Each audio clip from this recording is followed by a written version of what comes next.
Hey guys, wanted to show you some of these books here. This one's on sale at Amazon now for like $5. You can't go wrong with that. Whoops, sorry about that. Here's another one from Tennessee, and that one is on sale too.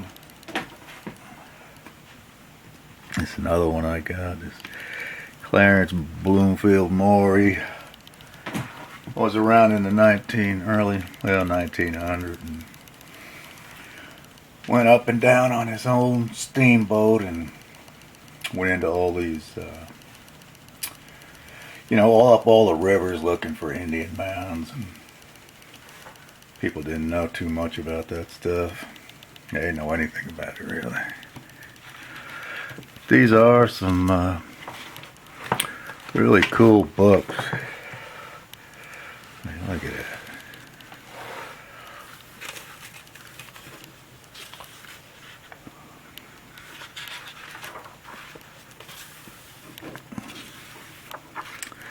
Some really nice drawings in here.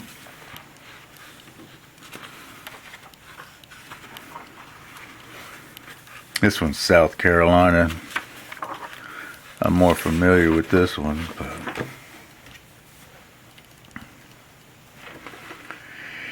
here it kind of lays out the area right around here. It's showing different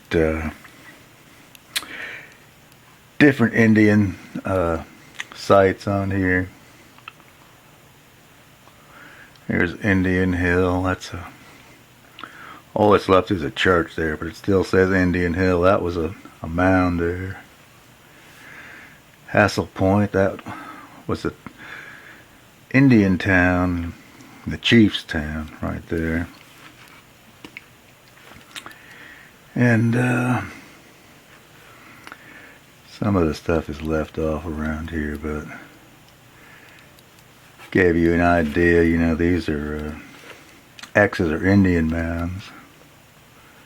So you can see there's 4 right there and a couple here. A lot of those are gone now, but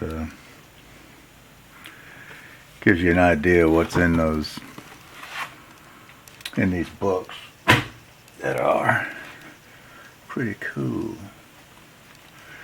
What brought this up is I sent one of these to Wagon John. Columella is like a shell terminology. It's not an Indian terminology. Pestle Man says calyx is the right term. But he noticed these numbers on here and he was asking me about them. So it goes that way. And this one is 38 BU 321. So I typed that into Google, just that, just those numbers, and it brought up this study that you can't see. You can't see it, and I can't believe it. Okay.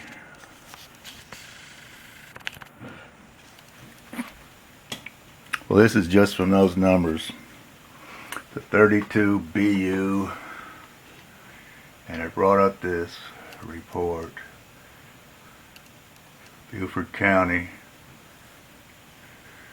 38 stands for South Carolina. BU is for Beaufort County, and that 251 is the actual site. There's a bunch of reports in here. All these reports give a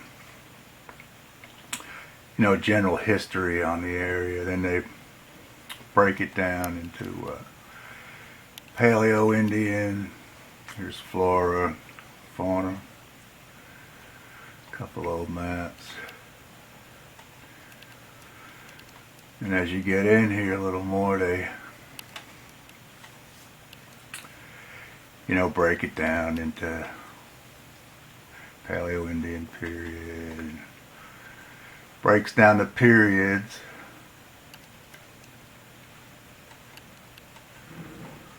And we can kind of shoot through here, but these are all those site numbers I was telling you about. That all the different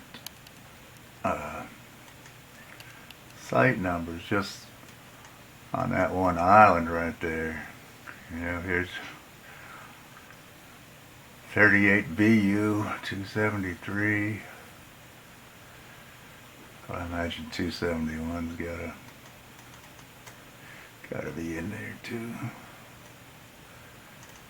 There's another one where you can see them, they're lined up along here. That's a good place to go look. You can figure that out.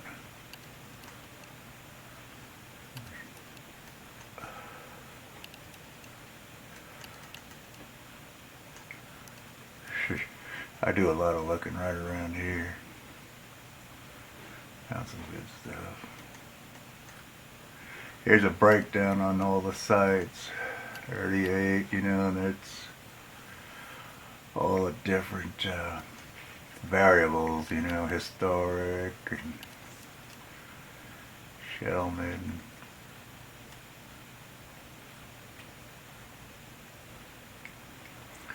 Look at all these sites. They're all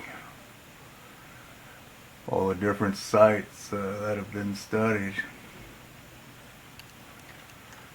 Just bear with me here a little bit. No. Scanning through this for a reason. But here's each site. Broken down. A little spiel on each site.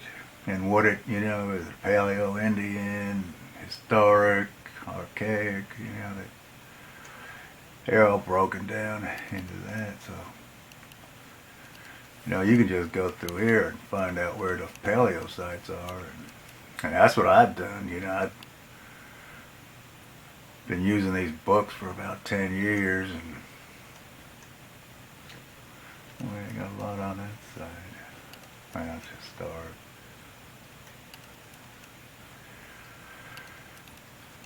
I just pulled this one up at random because it was the number on that columella. Here's Paleo Indian coming up with that again.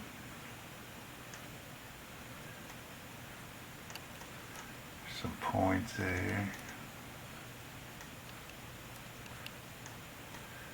These guys don't know that much about arrowheads.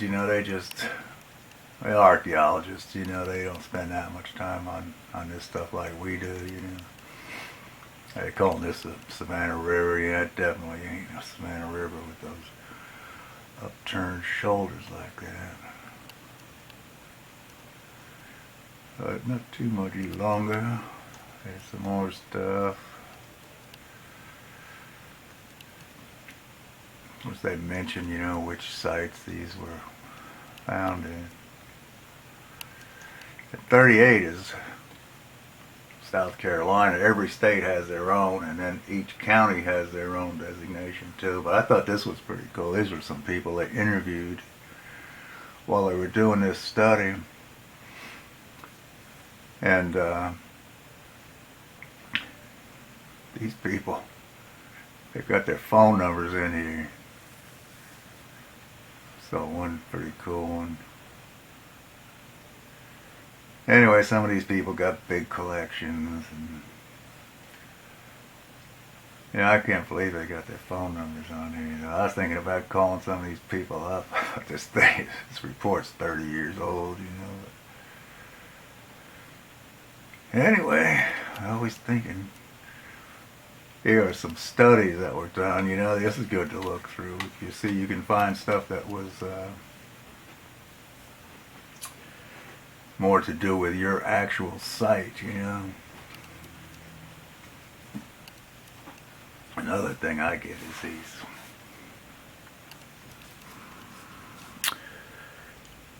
river basin studies. Anywhere they got a reservoir, they probably have this stuff, these books, archaeological surveys they do for the area. And this one was in my area in North Carolina where I used to live. These books are just loaded with information. You know, this has every site listed where I used to live, all around this reservoir. They got the pictures there, and got a lot of maps in here, and they'll go all the way around that reservoir and pick out every site on there, you know. And then I used to adjust my arrowhead hunting accordingly to that, you know. This is Tennessee, Norris Basin, eastern Tennessee.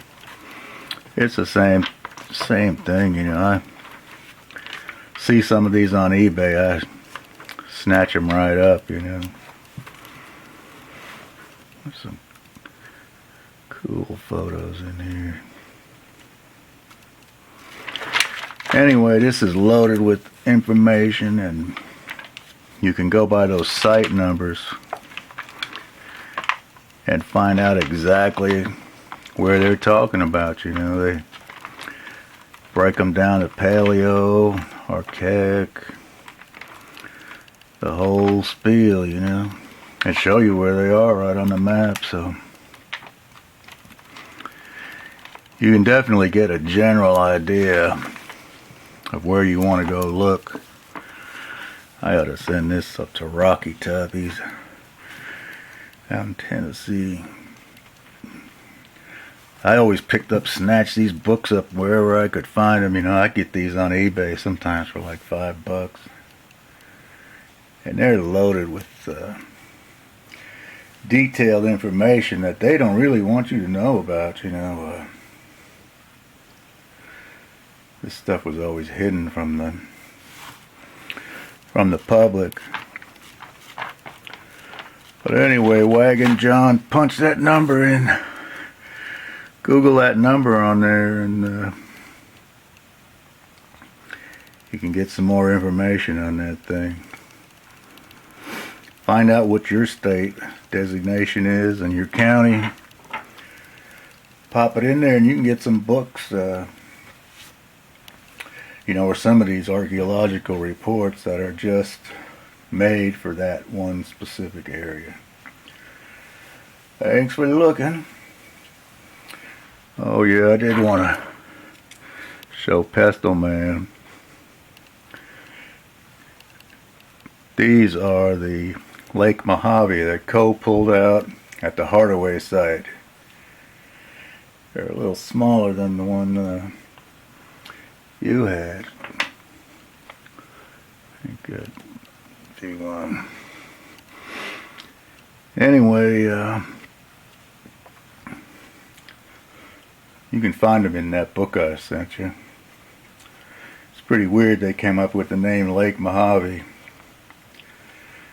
I haven't heard of it being mentioned too much, you know, after that, but it's in that book. It's recorded in time. Thanks for looking. Peace.